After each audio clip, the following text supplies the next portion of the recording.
Hello and welcome to the Deception Tips podcast, where you will learn amazing cues to detect deceit that will help you read people like never before. I'm your host, Spencer Kaufman. Let's get started.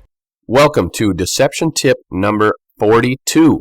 Last week we talked about a cool sign of deception that is almost like the Pinocchio effect, which we effectively renamed to the Rudolph effect. Why? Because when people's nose turns red, it has nothing to do with Pinocchio. Pinocchio, when he lied, his nose grew.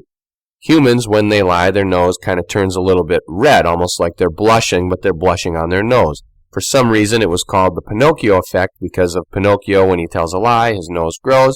However, it should be called the Rudolph effect because Rudolph had a red nose.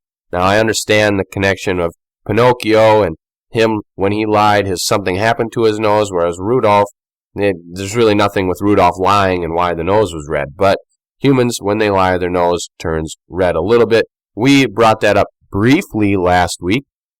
Really, what we focused on was how humans, when they lie, they touch the bottom of their nose in a side-to-side motion, usually with one finger. This is because they have some sensitive tissue down there that starts to tingle when they lie, almost like when the back of their neck kind of tingles when they lie.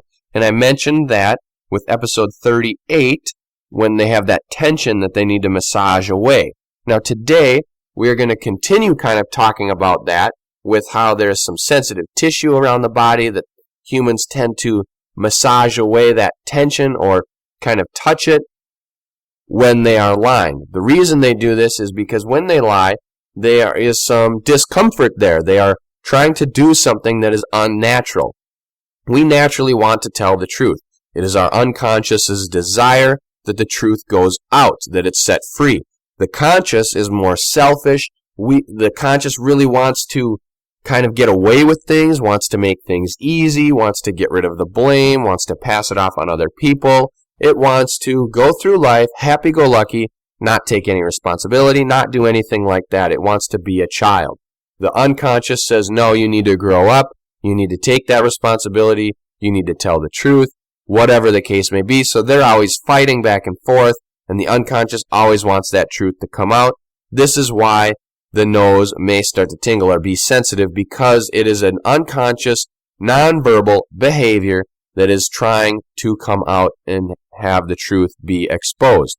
So that was that. Now today, like I said, we're going to talk about a continuation, or not really a continuation, but a very, very similar behavior that could be witnessed as a part of a cluster with the previous behavior that we talked about last week. It could also be witnessed as a cluster, and will most definitely be witnessed as a cluster with the behavior of massaging away that tense neck in episode 38. We talked about how the neck can become tense and the veins may protrude, like the muscles and the veins, you'll tense up, almost like in anger.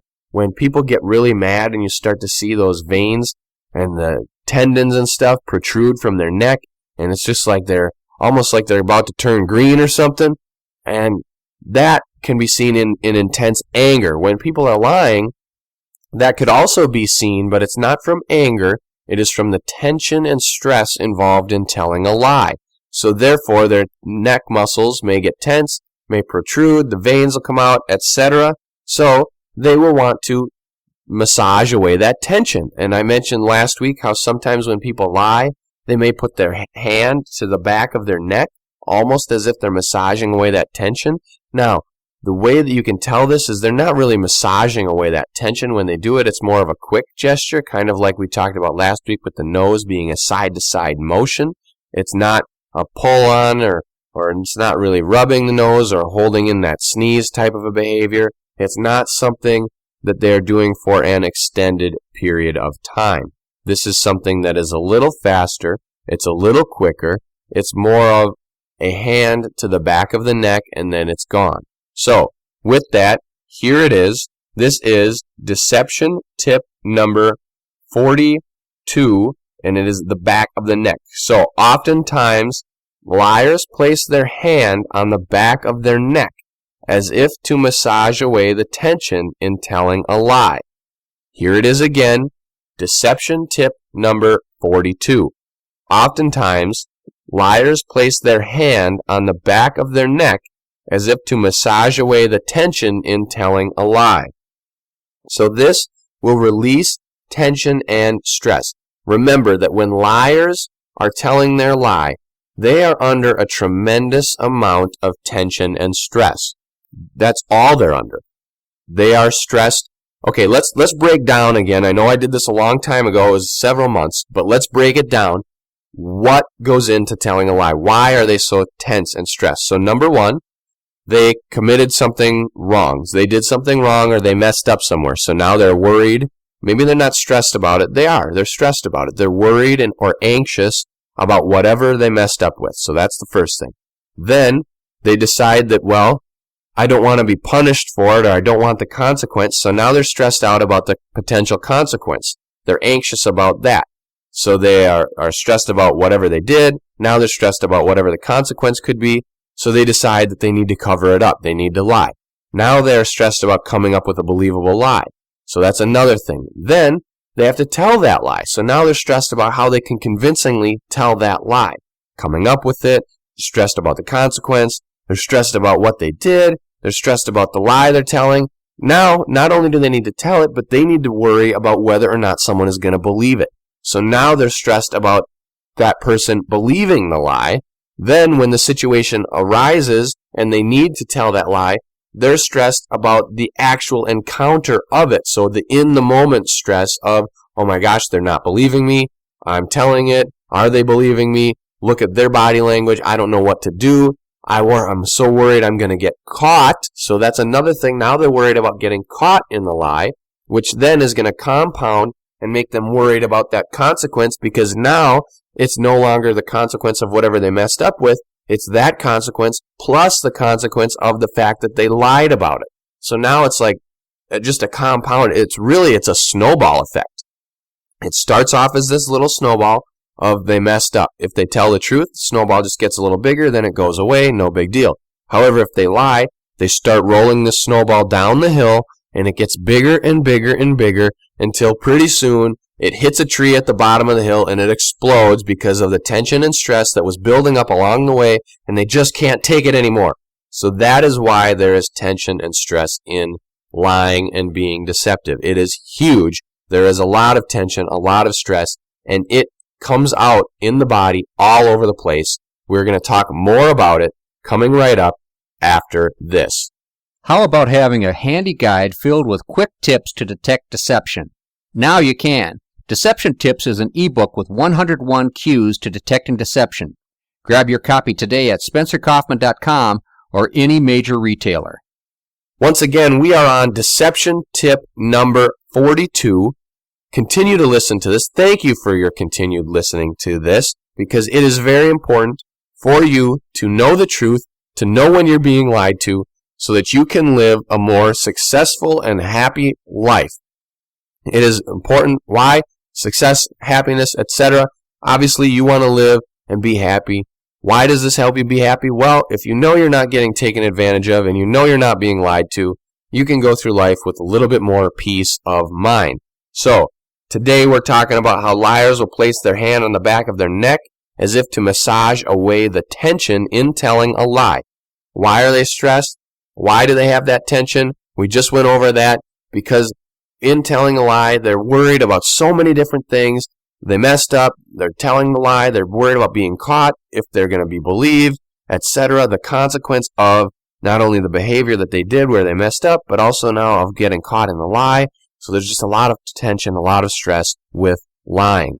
Now, one of the behaviors is massaging away that tension and stress. Now, this isn't really a typical neck massage where they put both their hands and they're kind of rubbing their neck on the sides of their neck to kind of ease some pressure, some tension, whatever the case may be. This is more of them lying. And remember way back in a different episode where we talked about how they step backward? That was in episode 29, where they step backward and raise their hands as if to ward off the accusation. Today, with touching the back of the neck, this is a combination of behaviors. So they're raising their hand as if to ward off an accusation, but instead of keeping that hand up, boom, it goes to the back of the neck, where they just kind of touch. They may squeeze a little bit, but then that hand is going to come off and it's going to go back to whatever it was doing. So it's more of a quick gesture. This whole thing, the whole gesture from start to finish, is probably going to be less than a few seconds. So they're going to be telling the lie, the hand's going to go up, touch the back of the neck, boom, it's going to be done. They're going to continue talking, using their hand gestures, etc. So if you blink, you might miss it. That's how quick it is. This is something, it's not as fast as a microexpression. This is definitely longer than a second. It's longer than 2 seconds, but it's definitely less than 4. It's a very quick behavior. So if you see someone with their hand behind their neck, massaging it for an extended period of time, it's possible that they just have a vertebrae out of place. Maybe they're tense. Maybe they have a kink in their neck from sleeping funny, etc. It's not something to worry about unless you start seeing other clusters and patterns of behavior that go with that. This is more the quick behavior. And just remember, they're warding off the accusation. It could also be like when people testify, they raise their right hand to take that pledge or to take that oath. So if you see it with people's right hand, then they put it up, then they go to the back. They're like warding off the accusation. They're putting their right hand, like, I swear I'm telling the truth. Then they put it behind their neck to massage away that tension. Then they put it back, etc. One thing to note, though, is if people are right hand dominant, so like they write with their right hand or they're right-handed, then typically they're going to use their right hand to go massage away that tension and stress. So that could be, the oath thing is maybe a hit and miss. It's not something you can count on, but it is a part of a cluster and a pattern. So if you see, oh, it's a right hand, they raised it up, they're massaging away that tension, it was very quickly, I saw their veins protruding in their neck, now you've seen like 4 different signs, that is a cluster, that is a pattern of behaviors. Now you need to start poking and prodding at whatever they were talking about to see if you can bring out even more. Because anytime you start to see some of these patterns and clusters, you are not certain of what they're lying about. You don't know what the truth is yet. You don't know exactly what the lie is. All you know is that they are lying or that they are not telling the truth. That means that you need to further examine and poke and prod to get at the truth. So you need to rephrase your question, ask it again, get some more details, and see if you can get them to exhibit some more signs of deception. If they are lying, chances are they are going to exhibit a lot more signs of deception. They're going to show you some different patterns, some different clusters of behavior. They may start to exhibit some withholding patterns, such as like folding their arms, backing up, crouching down, etc. They may start to tell you straight up lies, which in case they may start to have some more gestural slips or some speech pattern problems or misalignments with synchronization or symmetricality, things like that. So pay attention to the patterns and the clusters. When you start to see those patterns and clusters of behavior, poke and prod a little bit more, dig deeper, because that means you are onto something and the truth is about to be revealed. So continue to look for those signs of deception. Again, the back of the neck, it's a quick gesture. It's just back. They touch it. They move forward. Why? It's because it is sensitive. It is like when we talked about the nose, where there's that sensitive tissue at the bridge of the nose at the bottom. It's almost like an itch. You hear all the time in the movies where people say, did the hair on the back of your neck stand up? What are you talking about, the hair on the back of the neck stand up? Because you were scared or something? No. It's also because when you lie, there is that slight fear that you may be found out in the lie, that someone may be caught, that the truth may be found and you may be caught in the lie. That is why the liars have that massaging the tension of the back of their neck. They touch the back of their neck. It's almost like the hair on the back of their neck is standing up because they're afraid they're about to get caught in the lie, so they touch the back of their neck to put the hair back down. That could be a way to look at it, but that's not really what it is. However, that goes with the superstition, with the sayings, to help you remember, hey, when people touch the back of their neck, they're pushing down that hair because they're afraid that they're going to get caught in their lie. It is something that when you do get scared, you do notice that the hair on the back of your neck might stand up. Now, it doesn't really stand up. That's just you're going to get goosebumps. And when you get goosebumps, all of your little pores and stuff, they're kind of contracting, which then makes your hair stand up taller because it's pushing it out. It's shrinking. That's why they say, hey, when you shave with some goosebumps, because then you'll get a closer shave because your hair is being pushed further out of your pore or out of that follicle. So then when it shuts or opens back up, the hair root will go down further, so then you'll have a closer shave. Kind of a little shaving tip for you, for your ladies, for your legs, for guys, for your face.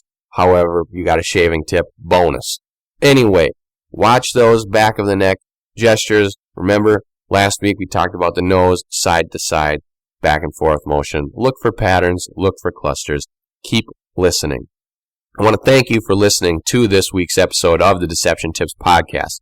I really hope that you'll share it with your friends, subscribe to the feed, check out the Deception Tips videos and the Deception Tips blog, and take a look at the books I have available. And as always, tune in next week for a new Deception Tip.